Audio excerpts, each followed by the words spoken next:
So it was exactly a year ago today, 365 days, that the Justice Department leaked a story to the New York Times and it caught our attention immediately. They told the Times they were investigating Congressman Matt Gaetz, Republican of Florida, for a very serious crime, underage sex trafficking. So Gaetz made an appearance on this show, which turned out to be one of the weirdest interviews we've ever done. He denied it. He has not been on Fox News since that day. But we did notice, since we've been sort of following it, Matt Gaetz was never charged with anything.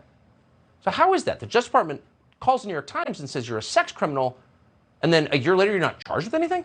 So we thought it'd be worth inviting Congressman Matt Gaetz back on the show to ask for an update, and here he is. Congressman, thanks so much for coming on. So to be clear, you were described in the New York Times by the Justice Department as a felony sex criminal. Have you been charged? Do you expect to be charged for felony sex crimes?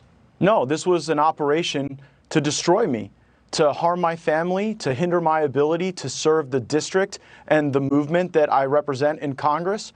And we all know there's a pipeline of leaks and lies that flow from the Justice Department to the mainstream media, the New York Times in particular. And that's not even a partisan criticism of the Biden administration. That happened during the Trump administration as well. We saw it during the Russia hoax.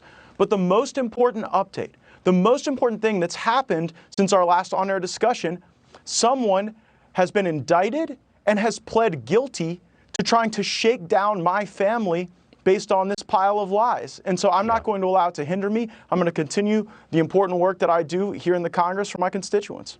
Yeah, so I'm not going to ask any questions about your personal life because it's not my business. It's really simple. If you've committed a crime, let them charge you. And they haven't. And they've smeared your name. Again, your private life, it's your business. Whether you committed a crime or not is everybody's business, and you haven't. And I just want to ask you one more time, crisply and clearly, do you expect to be charged for the crimes of which they've accused you?